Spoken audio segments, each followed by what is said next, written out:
सज्जनों, आज मैं ये बताना चाह रहा हूँ कि संस्कृत में सरल विधि से अनुवाद कैसे बना सकते हैं, कैसे सीख सकते हैं। बहुत ही, चाहे वो कोई छठवीं से लेकर के किसी भी उचित किसी भी क्लास तक का कोई विद्यार्थी क्यों ना हो, चाहे वो कोई प्रतियोगी संस्कृत के प्रतियोगी छात्र क्यों ना हो, संस्कृत की प्रतियोगिता परीक्षा का छात्र क्यों ना हो, सबके लिए सीखना बहुत अनिवार्य। मैं ये पहले बताना चाह रहा हूँ कि सर्वप्रथम संस्कृत में ये जड़ कहने चाहिए। ये बहुत अति आवश्यक है कि भाई पुरुष कौन कौन से हैं, पुरुष कौन कौन से हैं और उनके कर्ता कौन है प्रत्येक पुरुष का। तो पहले देखिए आप, प्रथम पुरुष, उसी का नाम है अन्य पुरुष भी कहते हैं। तो प्रथम पुरुष या अन्य पुरुष सह तव ते, वह वे दोनों वे सब, और किसी का भी नाम, चाहे आदमी का नाम, पुरुष का नाम हो या स्त्री का नाम, कोई का भी नाम हो, प्रथम पुरुष। सातेता है, ये भी वह वे दोनों वे सब, इसका भी अर्थ लिखे ये स्त्री के लिए है प्रयुक्त। सा माने वह एक वचन में, माने वे दोनों स्त्रियां, वे सब स्त्रियां। ये पुरुष है, ऊपर का पुरुष और नीचे के स्त्री के लिए संस्कृत है वे दोनों, बाकी है ये की बात वे दोनों वे सब। मध्यम पुरुष तुम दोनों तुम सब, उनकी संस्कृत देखिए त्वम युवाम यूयम। उत्तम पुरुष मैं हम दोनों हम सब, अहम आवाम वह। ये आपने पूरा अच्छे ढंग से कर लिया कंठस्थ। इसके बाद आपको ये नोट लिखो, और ये नोट बहुत, जिसको जितना नॉलेज होना, इतना सही ढंग से होना आपको दिमाग में, कि जिस पुरुष का कर्ता उसी पुरुष की क्रिया, जिस पुरुष का कर्ता उसी पुरुष की क्रिया, और जिस वचन का कर्ता उसी वचन की क्रिया। ये मंत्र है, समझो संस्कृत बहुत बड़ा मंत्र है, इसको सीख। आपने केवल ये दो ही सीख लिया। अब ये दोनों के सीखने के बाद आपको देखो, उदाहरण के लिए मैंने पढ़ धातु का वर्तमान काल का रूप लिख लिया, क्रिया का लिख दिया, तो वो भी जरूरत पड़ती।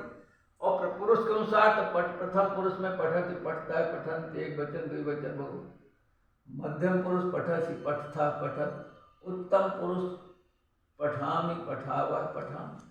ये होगा आपके सामने, देखिए सब पूरा इतना सा, कोई बड़ी बड़ी बात नहीं है, इतना लिखा हुआ है। अब इसके बाद अब तुरंत आप आ जाइए। अब जैसे तुरंत देखो, इतना कम समय में इतना ही सीख लिया और आप तुरंत सीख सकते हैं। वे दोनों पढ़ती हैं, याद है, तब समझ गए कि वे दोनों पढ़ती है, कि मतलब वे दोनों की दो होती है संस्कृत, एक तो तब और एक ते। तो अगर पुरुष के लिए आए तो वे दोनों की ते तब, और स्त्री के लिए आए तो ते। इसलिए स्त्री के लिए है, इसलिए ते, और वे दोनों कौन सा पुरुष है, यहाँ देखो लिखा है, ये प्रथम पुरुष हम समझ गए। यहाँ लिखा है जिस पुरुष का कर्ता उसी पुरुष की क्रिया। ये प्रथम पुरुष का कर्ता है तो प्रथम पुरुष की क्रिया। प्रथम एक वचन, ये दो वचन का है तो ये दो वचन की क्रिया। देखो पुरुष वचन मिला तो तुरंत पुरुष वचन, तो तुरंत ये ते लिखा और इधर दो वचन के लिए कोई काट नहीं सकता है, तुरंत समझ गया। इसी प्रकार से तुरंत आया, वे दोनों पढ़ते हैं तो तुरंत समझ गए आदमी के लिए है, माने वे दोनों की तब, बाकी वही पढ़ता है दो वचन, पुरुष प्रथम और ये दो वचन, इधर तो मिलान कर लो, पुरुष और वचन दो चीज भर देखना।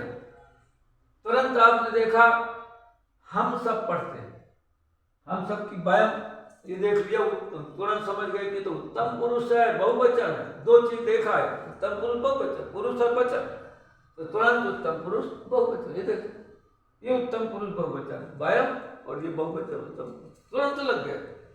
इसको बड़ा कठिन समझते हैं, कितना सरल पड़ता है। यहाँ गया राम पढ़ता है तो देखना कि राम जो है ना, नाम किसी का भी नाम, वो भी अन्य प्रथम पुरुष है। प्रथम पुरुष मतलब राम है, और एक राम है, चल पठत एक वचन। यहाँ लिखा हुआ है मोहन और श्याम पढ़ते हैं, मोहन श्यामश्च पठत, क्योंकि मोहन और श्याम दो हो गए तो द्विवचन हो गया, दो हो गए ना द्विवचन, दो नाम, तो मोहन श्याम और दो वचन पढ़ते हैं। मोहन श्यामश्च, जिसके आखिरी में और लगाना बीच में, तो उसके बाद में आखिरी वाले के बाद में लगा दिया श्यामश्च।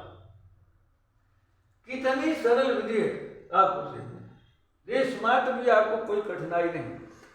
अगर जैसे तुरंत कई जगह आ जाता है, देखिए अब यहाँ लिखा हुआ है, अब यहाँ लिखा हुआ आप देखिए, अब कुछ नहीं, यहाँ क्या लिखा हुआ है मान लो देखिए,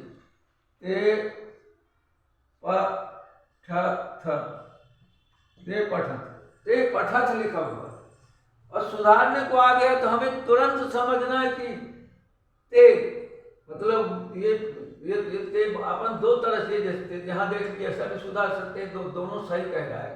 ते मैंने प्रथम पुरुष के बहुवचन को लेंगे तो पठन किया जाएगा, और इसको अगर स्त्रीलिंग को समझेंगे तो पठता है, ये पठता है, दोनों को दोनों सुधार देंगे। हम चाहे सुधारने को आए तुरंत इतना जल्दी सीख जाएंगे, वैसे भी कह सकते, चाहे इधर देखिए मिट गया नहीं है, यहाँ लिखा वो पठता है, तो हमें करता तुरंत समझ जाना चाहिए हम इधर क्या करता आएगा, क्योंकि ये प्रथम क्रिया जो है प्रथम पुरुष द्विवचन, इधर तुरंत प्रथम पुरुष द्विवचन, ये दो में से कोई भी लिख दो, उठा कर रखो, कितना सरल विधि, चाहे लिख देते है तो कोई भी लिख दो, चाहे जितना हम जैसे इसी प्रकार यहाँ लिखा हो वयम पठंती लिखा, वयम पठंती लिखा हुआ है, मान लो वयम पठंती तो समझ जाती है वयम पठंती, वयम कौन सा है, वयम उत्तम पुरुष बहुवचन, तो ये आएगा। कितनी सरल विधि है सीखने की, अगर हम किसको अभ्यास कर रहे हैं।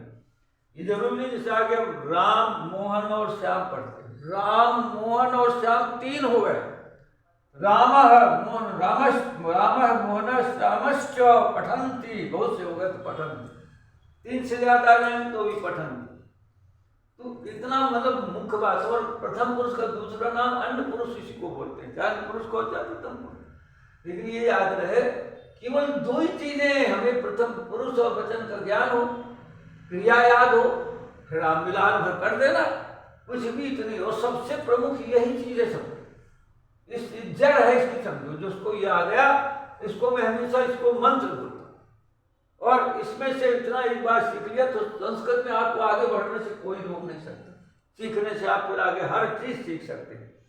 इसलिए आप अच्छे ढंग से इसको कंठस्थ करने के पुरुष कितने होते हैं, उनके कौन कौन से करता किस पुरुष का क्या करता है, और फिर क्रिया आपको याद है तो आप फिर इसके बाद बस इतने बार पुरुष और कर्ता का मिलान कर ले, लिखा हुआ नो, और फिर आपको कोई कैसे चाहे सुधारने को दे चाहे कैसे दो, इतना ही नहीं आपको जैसे अब यही अब एक बात हम जरूर लिख दिया, लेकिन इसी में अगर आपको आ गया कि भाई आज्ञा आठ के लिख दे, पढ़ा तो पढ़ता हूँ, पढ़ता हूँ, तो वही नियम वही रहेगा, वही जैसे उसमें पढ़ो आज्ञा वो दोनों पढ़े, तुम पढ़ो वे सब, लेकिन वो नियम यही रहेगा, इसी के अनुसार चल जाए।